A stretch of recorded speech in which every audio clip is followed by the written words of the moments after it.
You will hear a telephone conversation between an employee at a pet insurance company and a customer. You have 30 seconds to look at questions 1 to 6.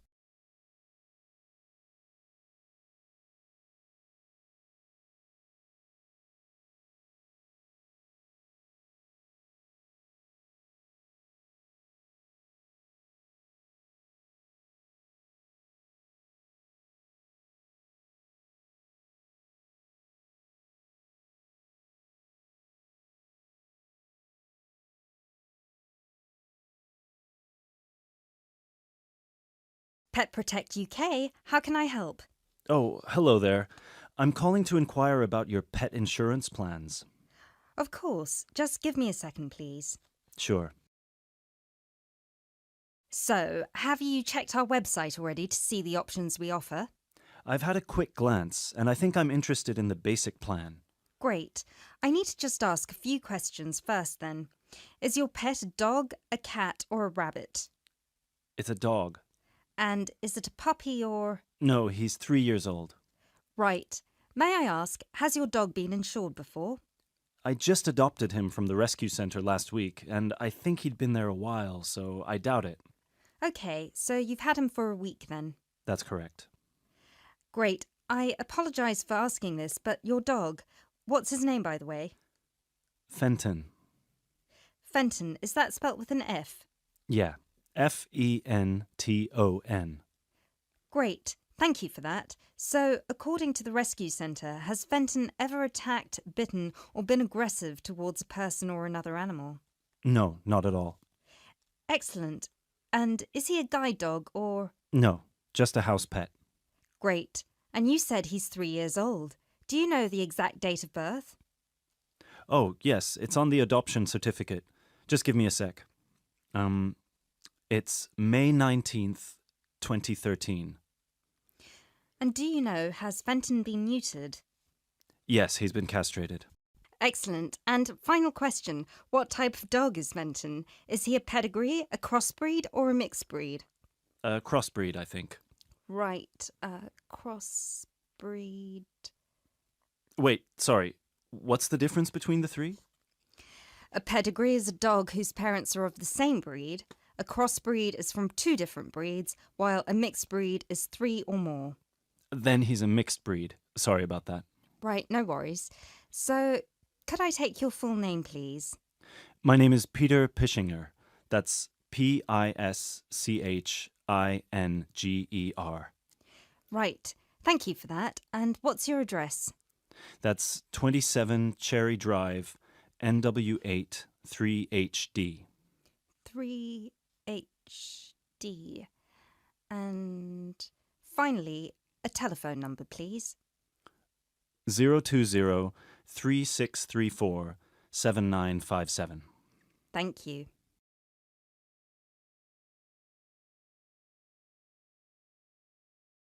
You now have 30 seconds to look at questions 7 to 10.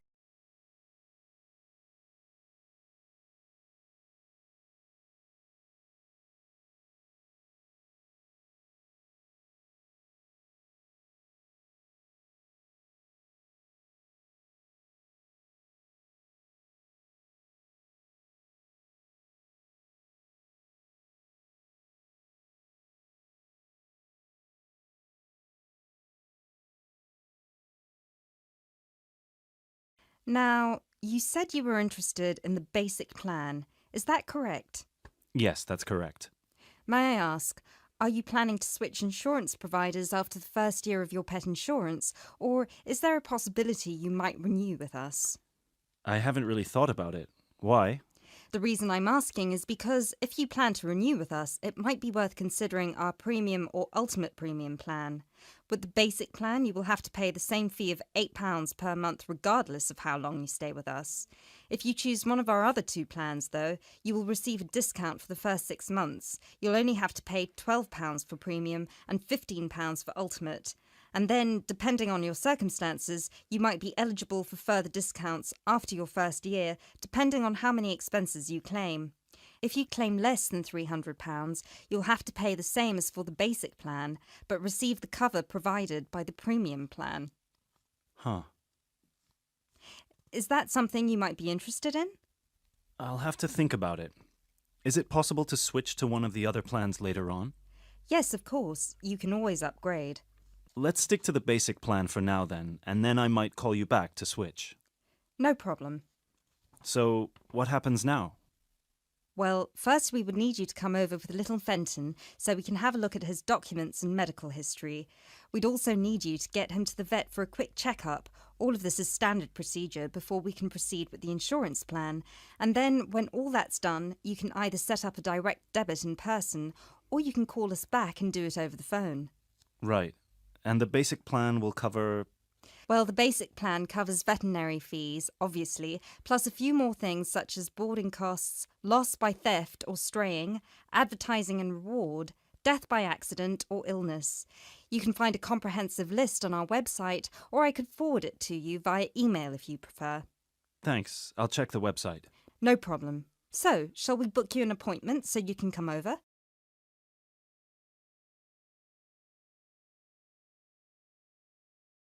That is the end of part 1. You now have half a minute to check your answers.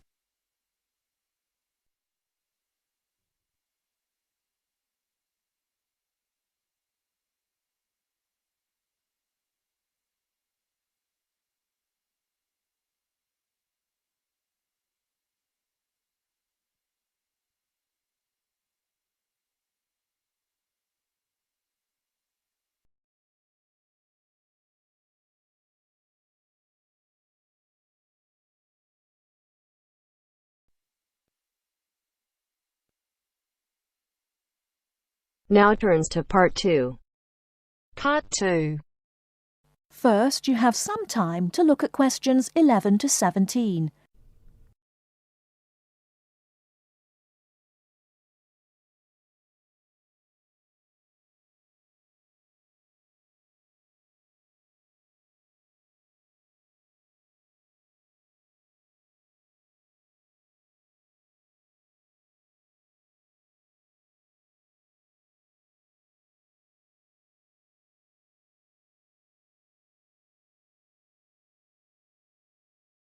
Now, listen carefully and answer questions 11 to 17. Hello, and thanks everyone for coming here today. I know it's always a bit stressful going for a job interview, but it's best to be prepared. For any of you who may not know me, my name is Fiona Ogilvie, and my job is to offer guidance and support for students with special needs. Now, you wouldn't be here today if you weren't interested in finding a job in the holidays. So let's get down to it and see what things you need to be looking out for. Most of you, I hope, will be applying for jobs with the companies that have been recommended by the university. The reason for this is that we here at the university already know these companies and have established good working relationships with them. I've also been to visit all of them and checked out the facilities they have to offer. You really need to make informed choices when you're looking for a job and make sure you know before you even get to the interview stage that your needs will be met. But I know that some of you are applying for jobs independently and have looked at companies outside the university recommended list. So for you, it's best to plan ahead and be aware of what it is you may need while you're working. Things that you need to check when you go for an interview are there enough toilet facilities and are these easily accessible? Also, you want to check that all the public areas inside the building are barrier-free, so you can get direct access to these public spaces whenever you need to. And ask about ramps into the building, so you know how many there are and where they are located. These kinds of things are so much more difficult to sort out when you've started work, as they take time. But ramps are an absolute must, so please make sure you know where they are. Another thing you must make sure of is that the lifts have the correct lowered control panels. Ask if all the lifts have this facility or if it's only certain ones. Now, something I think that is often overlooked is working hours. What you want to make sure of is that you get flexi time. This basically means that your working hours are flexible and you can clock on and clock off in times that suit you. Within reason, of course. Most companies do recognise that it takes much longer for someone in a wheelchair to get on and off buses and trains.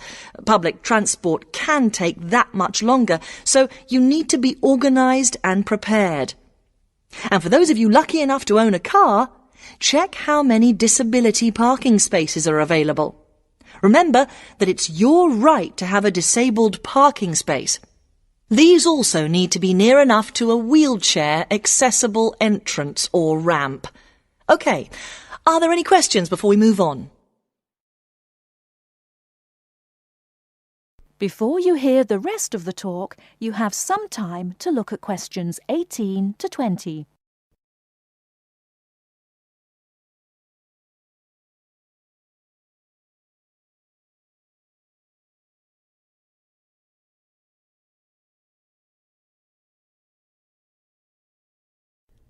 Now listen and answer questions 18 to 20. Right, let's move on then. Now I want to talk you through the series of visits to companies which we've got planned for next week. On Monday morning, we will be visiting the Lowland Hotel. They have various summer jobs available, working as a receptionist or conference organiser in their busy conference centre, organising and setting up conferences. You need to be prepared for working in an office environment and spending quite a bit of time talking on the telephone. The bus leaves for the hotel at 9 a.m, so make sure you leave yourself plenty of time to get there. When you arrive at the hotel, please gather in the reception area and wait for someone to take you to your first session, which will be a talk. The talk at the hotel will begin at 10 a.m, and then there will be a short tour of the hotel. There will be a light lunch provided, which is usually salads and sandwiches. The next place we'll be visiting will be on Tuesday afternoon. We'll be going to visit a little local company that makes handmade paper and cards. For those of you studying art, this may be just what you're looking for. We'll be taken on a tour of the company which lasts 3 hours. The tour will start at 3:30 p.m. and after that you'll have a chance to meet some of the staff. Tea and coffee will also be provided. We have no trips planned for Wednesday, but on Thursday morning we'll be going to Tobago Travel Agency. This is a very popular choice amongst our students because you can get student discounts on holidays. We've booked a coach for this and it'll leave from outside the refectory at 8 a.m. You'll need to bring a packed lunch for this, so please don't forget. There is a little canteen where you can buy hot and cold food, but this is closed on Thursdays. Friday, we'll be having representatives from all the companies visiting us, so you will have a chance to ask any questions, and of course, put your name down on the list if you're interested in working for them over the summer. This event will take place in the main hall next to the library, and it'll run from 10:30 until 4. I really hope you make the most of this excellent opportunity to not only earn yourself some extra money, but also to gain experience of what it's like to work. And if you'd like to find out more, then please ask some of the students who worked last year. They're all wearing green badges and will be happy to speak to you afterwards. That is the end of part 2. You now have half a minute to check your answers.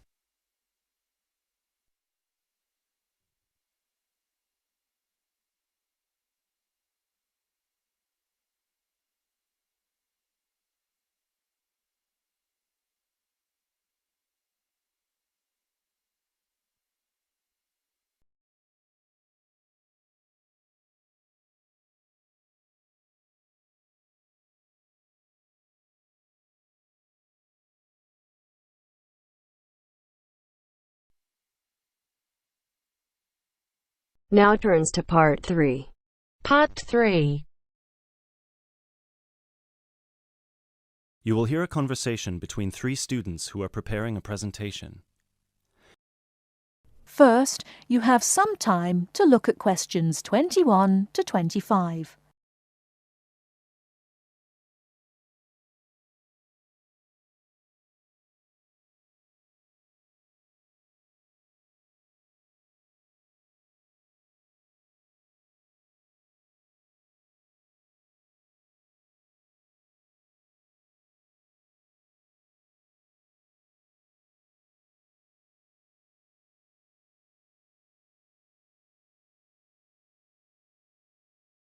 Now listen carefully and answer questions 21 to 25. Hey guys! Oh, hey Gail, you made it. Yeah, sorry. I was stuck at the library paying late fees. Have you guys started going through the data yet? Yeah, we've already collated it and we've started designing the graphs we're going to use in the presentation. Oh, really? That's fast. Well, anyway, here's what we've got so far. Okay, so... Wow, 38% said they thought about quitting school in the first year. That's a huge number. Yeah, and only 10% said they were happy at school from beginning to end. Amazing, isn't it? Yeah, I thought the majority would be happy here.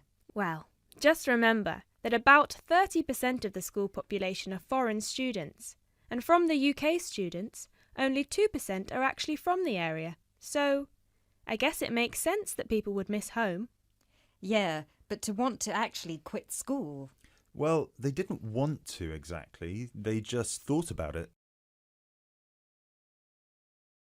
Okay, so how should we organise the presentation? What did you guys decide? Well, Kevin and I were saying that we should start by explaining what the topic of our research was, and how we decided to collect the data. So, I'll start by saying that our topic was how first-year students felt a month after beginning school, and how their attitudes progressed and changed by the end of the academic year. So then we were thinking that I should explain that the population we want to study was obviously first-year students, but because we need their complete experience from the beginning to the end of their first year, we'd have to actually poll students in their second and third year. And then we said that you should explain how we access the population. So I'll say that we got the permission from the school to go to different classes from different departments and hand out the surveys in paper form, right? Right. And that it took us about 3 weeks to complete this part of our research. So then we need to describe the 3 different areas of focus of our survey.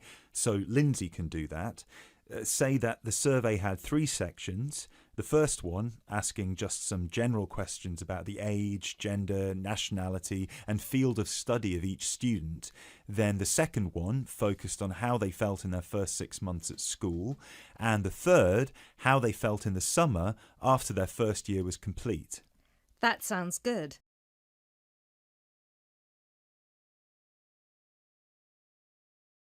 You now have 30 seconds to look at questions 26 to 30.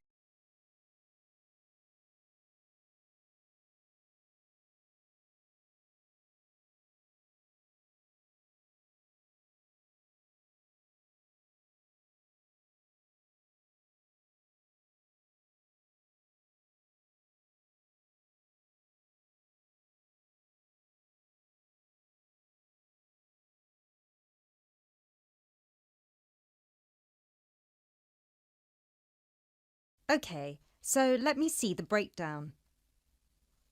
Okay, so we've got an equal distribution of boys and girls. That's good. Almost equal. 51% of the participants were boys, the rest were girls. Right, and 70% of the participants were British, while the other 30% were... 10% were from America and Asia, 2% were from Africa, and 18% were European. We had a small number of Australians as well, 0.03%, so I guess Europeans were 17.97% if you want to be precise. Which we should. Anyway, and obviously the age was all 20 or 21, with a few 19-year-olds. Only about 5%. No, wait. 4%. Right? No, it's 5%. Look. Right. Okay, So Lindsay will describe the 3 sections, and then you, Kevin, you'll describe the demographic and geographical breakdown, and You can start with the graph, and then we'll all explain the data together. Right, so we'll put this graph up on the board and explain that most students experience some form of homesickness or mild depression in the beginning of their course. But we need to point out that by the end of the year, it was only 5% that still felt like quitting school. Yeah, but remember that we didn't actually have the opportunity to interview or poll any of the students who left school, so the information we have only relates to current students, and those numbers might be bigger in reality. Yeah, I guess we need to mention that. But we did check the dropout rate for the last 2 years, and it was very low, so at the end of the day, the numbers can't be much bigger. Yeah. Anyway, so after we explain the data and we show the 3 graphs with the background information and the responses for 6 months and 1 year, we should spend some time also talking about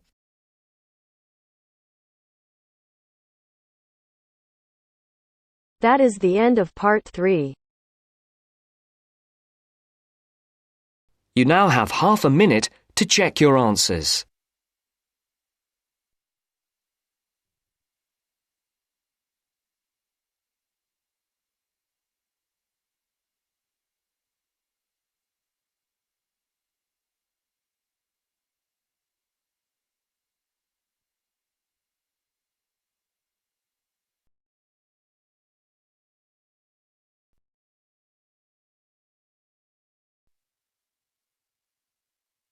Now turns to part 4. Part 4. Now turns to part 4. Part 4. Well, it's the beginning of the digital age, and technology is all set to completely revolutionise the way we watch TV, videos and DVDs and play computer games at home. First, you have some time to look at questions 31 to 40.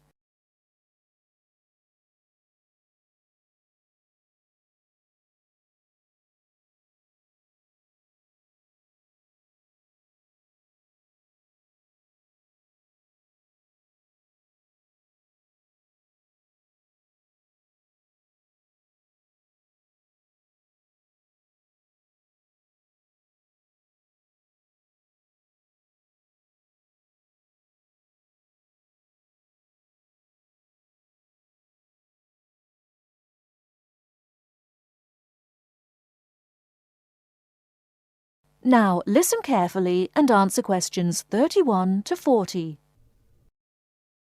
Well, it's the beginning of the digital age, and technology is all set to completely revolutionise the way we watch TV, videos and DVDs and play computer games at home. Here to tell us more about how we will be spending our leisure time at home in future is Anna Zabel. Hello. Yes, there will be huge changes in the way we use television, radio and new media in future. By this I mean we will be able to do what we want, where we want and when we want. The result is that our homes will increasingly become home theatres, and all our entertainment at home will be available at the touch of a button. Now, most home entertainment these days is delivered over wires, but this is changing thanks to high-speed broadband.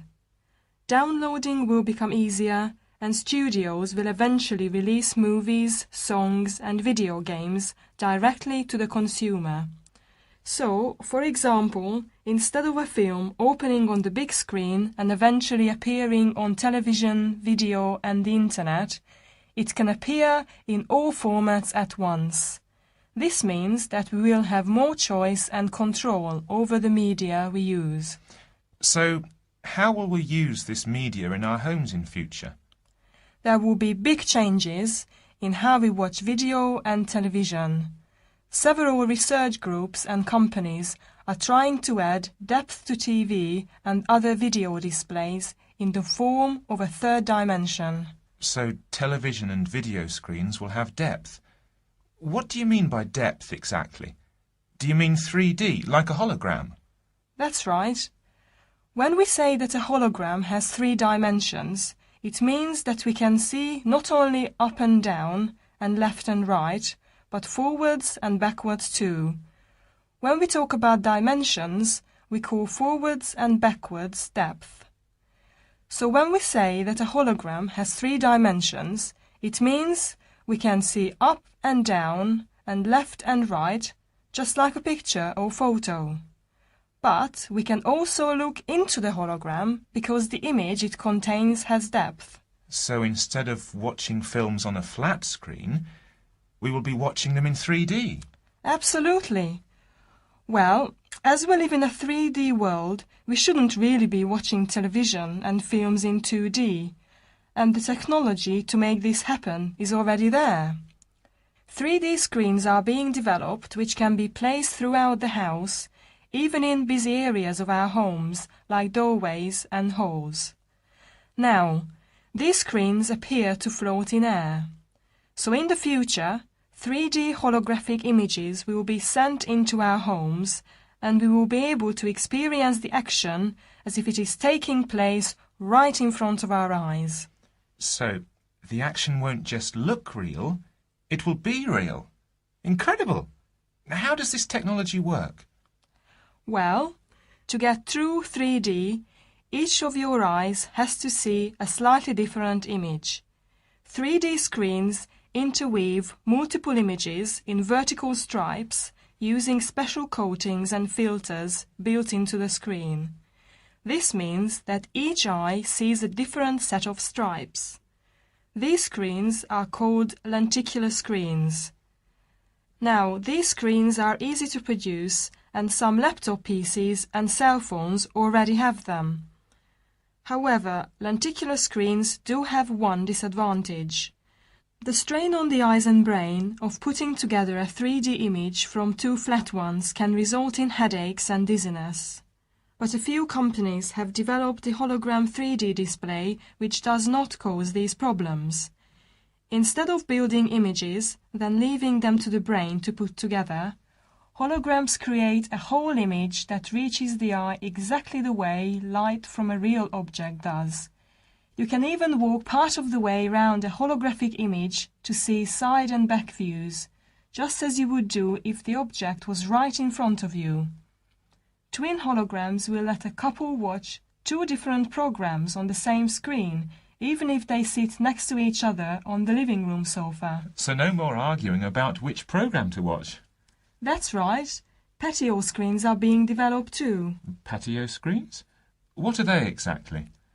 Well, a patio screen is a big inflatable screen, which means you can take it outside your home and watch a film in your garden. Some patio screens are even equipped with DVD players, and some new ones may even have a wireless connection. Amazing developments there. Well, join us after the break when we will be talking. That is the end of part 4. You now have half a minute to check your answers.